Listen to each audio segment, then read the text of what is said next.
Hey everyone, today we are going to talk about the State of Vanguard as of January 2023, right? Normally I do these probably like once in a while, and I think the last time I did it was in like 6 months ago. So, beginning of the year, this is a good time to do it. I'm just going to kind of talk about, what happened in 2022, a quick recap, right?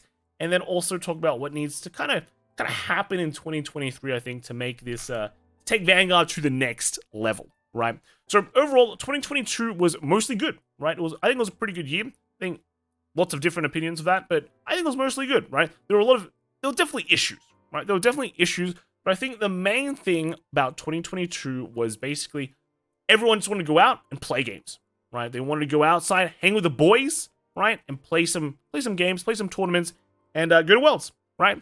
Those were the key things. And because of that, a lot of people did overlook a lot of things, a lot of more serious things. But that's for another time. It's post-COVID, right? A lot of things happened. There was shipping issues. There was, a war started out in Europe, and then there were more product delays and all that. There was a lot of things going on. Companies, you know how they are. They have processes. There's things that change. COVID actually was very, very impactful in terms of just resetting a lot of things. So, there were a lot of allowances given, and I think that's fine, right? That those things, let time sort out those issues, and next time it might be better, right? It might be better. And that is where 2023 comes in, right? Because we had the problems before in 2022, something like, events, capacity issues, promos, sleeves that got people in trouble and things like that. In 2023, it's gonna be a big year, right? And a lot of those allowances that we kind of gave, or everyone gets a chance. Right? You always get a chance to solve things. Those, I don't think the community will be as friendly as they were before, right? And I think another big thing in 2023 that is happening is that there is a lot of competition coming out, especially in the West, right? And there's already a lot of existing competition, more than before, right? This isn't the world where it was just, it's Yu-Gi-Oh!, Pokemon, and Magic the Gathering. And then there's Vanguard, right? And there's Vanguard. And there was a Dragon Ball Super or Force of Will. It's not that world anymore, right? You have Digimon, you have One Piece, you got Battle Spirits, you got Lorcana, right? Don't know how that's going to come out, but, there is definitely just way more competition, right? So everyone needs to step up their game. Right, everyone needs to step up their game. Those judging issues that you had before, right? They can't happen. Even though every game has judging issues and things like that, they can't happen. Quality of QA issues, you gotta, I don't know, give them a bonus if they have no erratas or something like that, right? But they basically, you don't want that happening this year, right? And I do think certain things that they're doing are going in the right direction, right? We talk about like the judge program. Hopefully that goes off in a better place. Of course, these things do take time, but it is showing them showing initiative for that and like creating it. There wasn't like a judge program way back before COVID, right? Nothing. It's like they go, here's a judge test. Hey, you're a judge now, right? Nowadays, actually having a program, I think that is definitely a step in the right direction, right? So hopefully that kind of gets better. In terms of events, right? I think there were actually more like event locations this year compared to before. I haven't been counting. It just feels like there's been more events, locations compared to before. And I think just looking at Springfest already, there's already a lot announced. So I also think that's going in the right direction. But the one thing I do want to say about events though is that right now we have like BCS and BSF, and then they announced BRO, but BRO is now kind of being spread through the whole year rather than having two big slots each year, which I think is fine. It's fine because there is just more things going on, right? But I do want to see much more emphasis on maybe like the competitive side of the game / just throwing more events out there that gets the community active, right? Because right now we have like 2 major seasons, BSF and BCS, and that's basically like if you're in Australia, for example, you're active for like two 2 events. Literally just 2 events. Like, unfortunately, we don't live in America where we get to travel everywhere, or Europe where you just take the big trains around the Europes plus Britain and join every tournament. No, we only get activated like twice, right? So if we're able to get more events that can like even just activate the community even more, I think that's a net positive, right? And just they can like working with just people like or stores, getting them active and going there. If Bushery just kind of slaps the name on like a tournament, more people join. That's literally it, right? If there was a shop challenge that offered nothing, if the Bushery name was on it with official and they gave you like a special PR, bam, people are in that store, right? So I think they just need to activate that base a bit more, and that will kind of satisfy more the competitive side of the game, right? But let's kind of talk about like the differences between, you know, the big 3 currently versus just the normal competitive side, right? So right now we kind of have, I would say it's like the bare minimum or like the bare bones kind of competitive like season. You join nationals, you go to a BCS, you qualify for Worlds, and you go to Worlds, right? That's pretty much it. But when you look at like Magic or Pokemon or Yu-Gi-Oh, of course they're way bigger, but they have a much more comprehensive kind of qualification system that entices people to travel to places or just, you know, perform well or play well. And I think that kind of system would be very, very nice in Vanguard and definitely like up the competitive side of the game, right? And you might be saying, why am I so worried about the competitive side of the game? Well, I like competition, but also, right, you know, I know people in the past have said, you know, Vanguard's a very casual game, right? Why do you have to worry about it? Well, the thing is, you can't just stay like one side in 2023, in my opinion. A lot of these games that are coming out with the whole package, right? If you want to be a casual player, you can. If you want to be a collector, you can. But if you want to play on the competitive circuit or whatever, all right, you can, all right? You still have that there. And their offerings can be said, right, are better, right? And it's not like they're offering you money. They're just offering you cooler things, right? Just by showing up to these other tournaments. So by increasing the official event count, they don't have to be at the same level of BCS, right? You're already, you know, catching up to these guys. But if you're able to put like a rating system or like, you know, Bushi Navi, for example, where you just have everything, all the tournaments sorted, it means you can also gather data, right, on results, and then be able to act on things quicker as well, right? So overall, I think being able to get that system will definitely take this side that is traditionally, you know, people say is the weakest part of the card game, right? Because you hear a lot of people, they say, I go to the tournament just to hang out with the people. The tournament's the second part. But if, you know, you're able to have like a consistent, like competitive circuit where people are consistently active, right? That actually solves a lot of issues, right?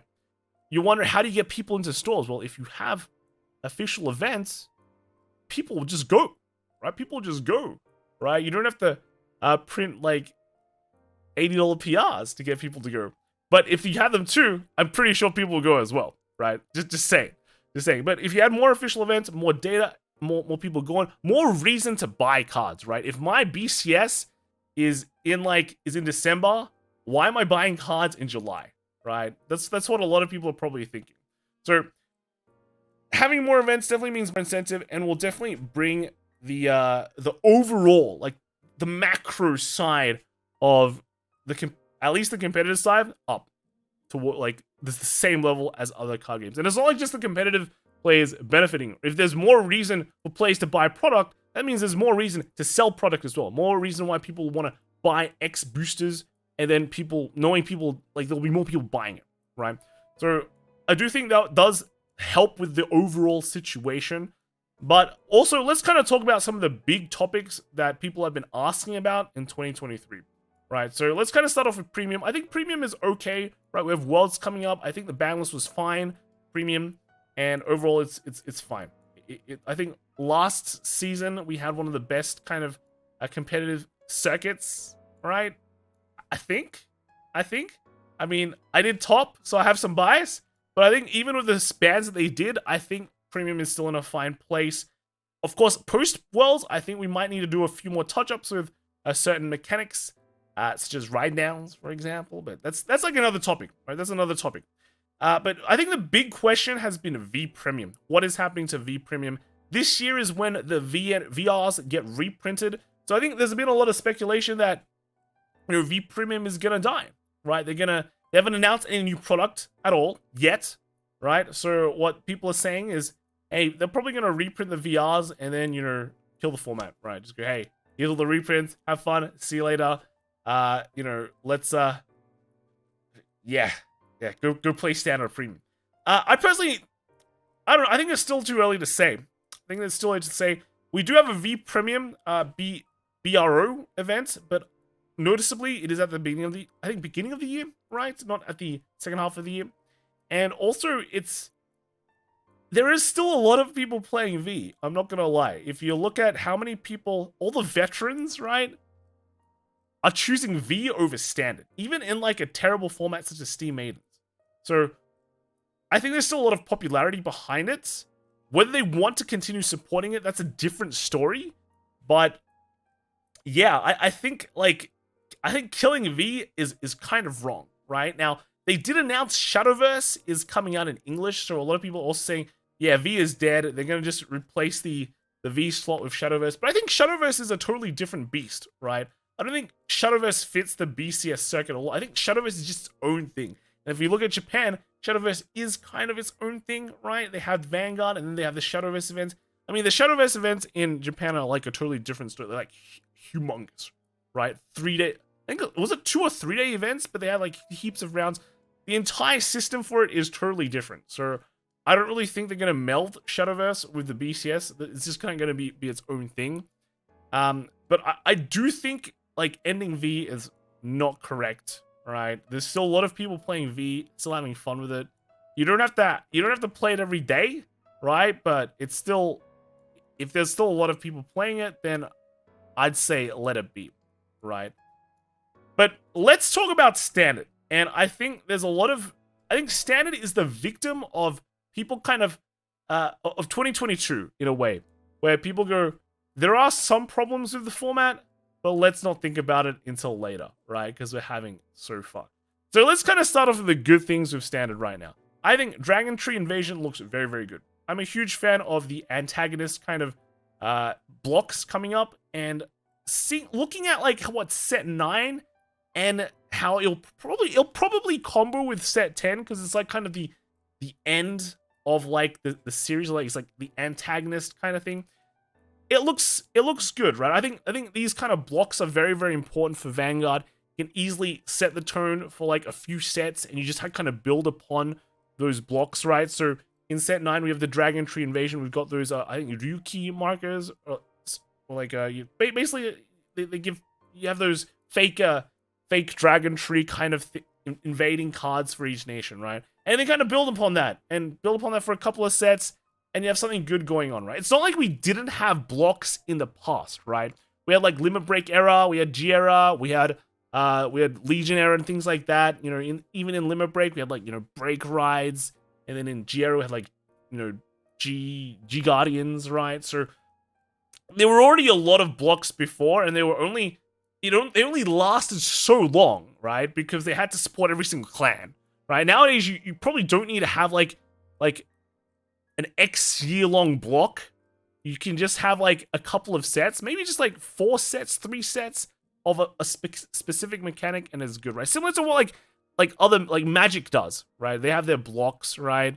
So yeah, I think just being able to just iterate on mechanics and making mechanics cooler and like pushing it for like a couple of blocks is better compared to like right now, where they're printing a lot of ride lines. Now I do want to say like ride lines new ride lines keep things fresh, right? But we're gonna get to a point where there's so many like new keywords, there's so many new mini mechanics, and the thing is, a lot of keywords, a lot of mechanics doesn't make the game like deep and complicated, right?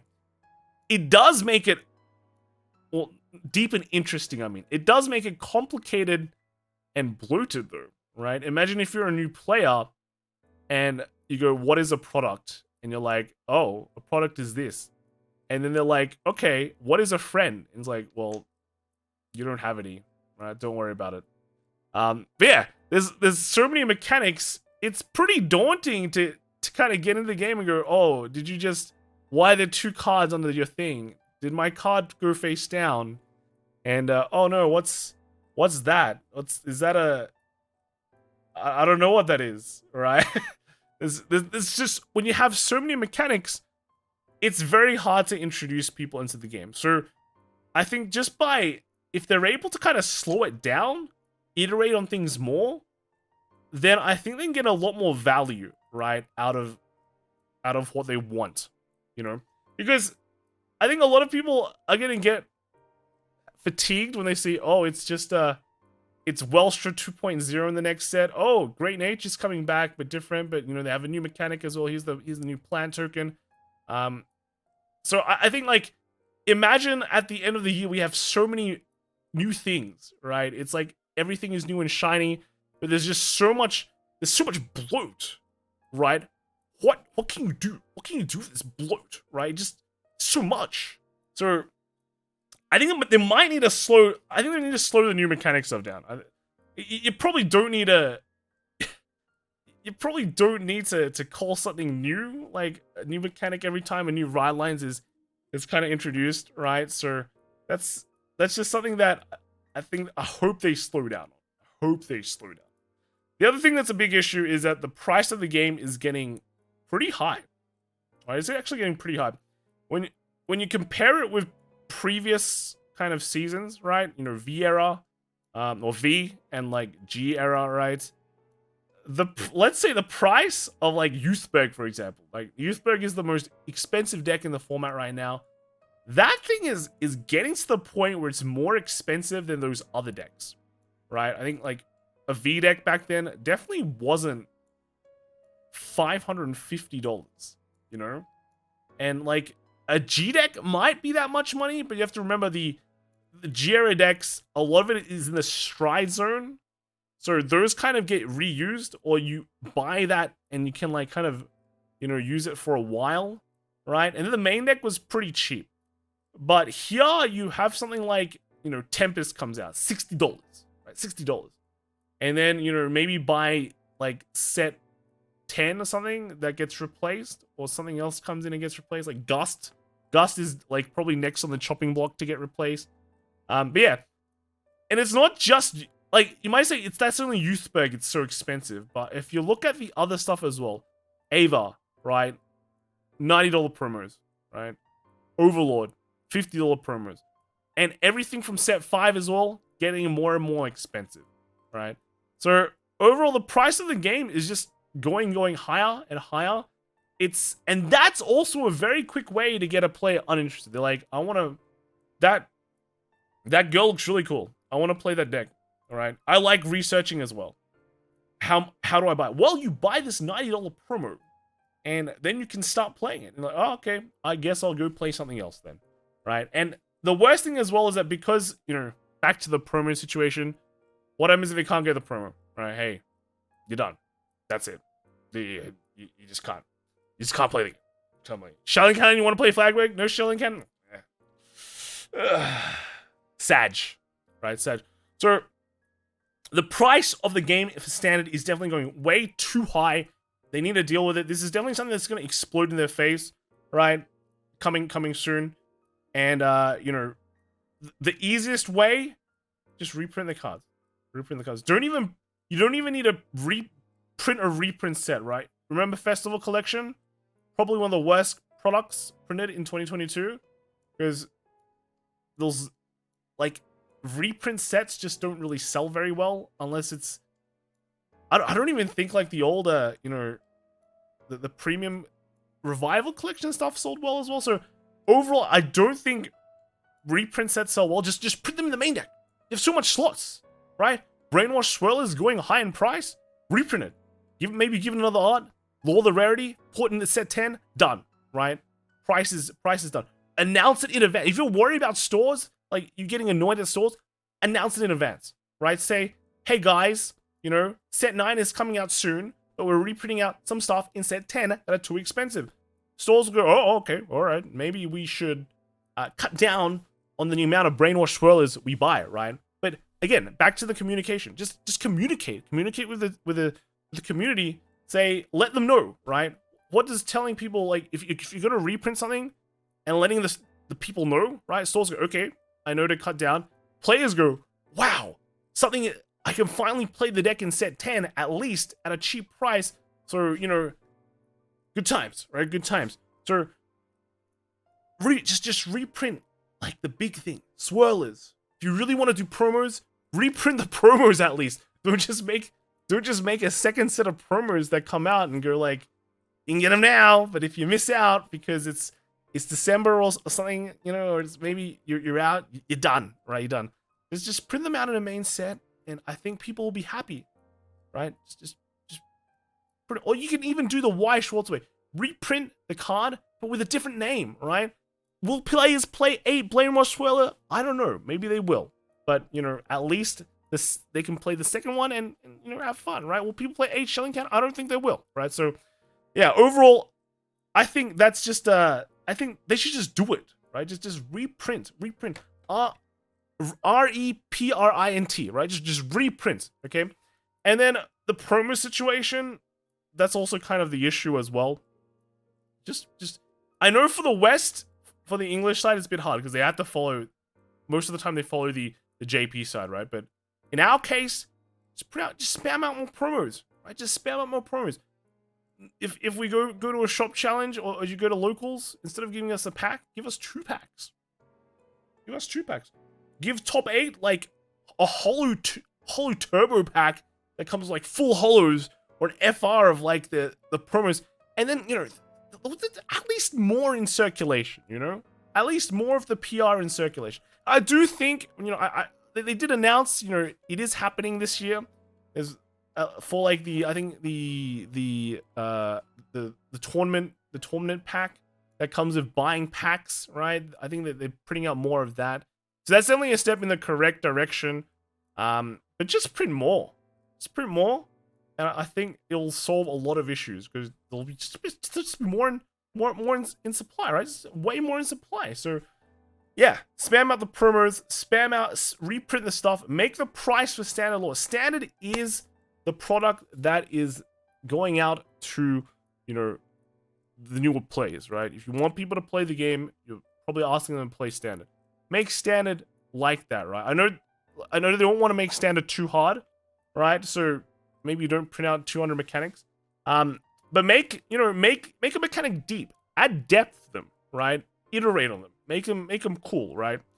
And then, yeah, I think that will definitely put Vanguard in a good place, right? A better place, at least for standard. And, you know, then if standard is super interesting, then a lot of maybe all those veteran V players might take a chance at standard and go, hey, standard's really cool. I don't need to play V anymore. And then maybe then you can go, hey, maybe we're gonna stop V a bit and then do that plan. But overall, I think right now the status quo for V is probably better. We might find out more information in a couple of days, I think, on the 9th. So keep an eye out for that. That might announce the plan, right, for V in the coming year. Also premium as well. People are going, where's the premium product? Just wait. Patience, right? But yeah, just for standard, I think those are the big points. I think if they don't fix some of these issues for standard, there's definitely going to be a lot more feedback or blowback, and not just on the western side. I think on the eastern side as well. They're going to be like, why are these cards so expensive? So I definitely think if we know it, they should know it too, and we can definitely see some changes at least in the next couple of months. Give it a bit of time, right? Give it a couple of months, because these things do take some time to kind of develop. But hopefully, I'm still pretty optimistic that a lot of these issues will be fixed in the next couple of months, right? Or there'll be announcement of a fix in the next couple of months. So with that said, I think that's all I really want to say, right? I did kind of ramble at the end a bit, just on reprints, because it is an important topic, right? Just reprint the cards. But yeah, that is it. Let me know in the comments what you think. And I will see you all tomorrow, right?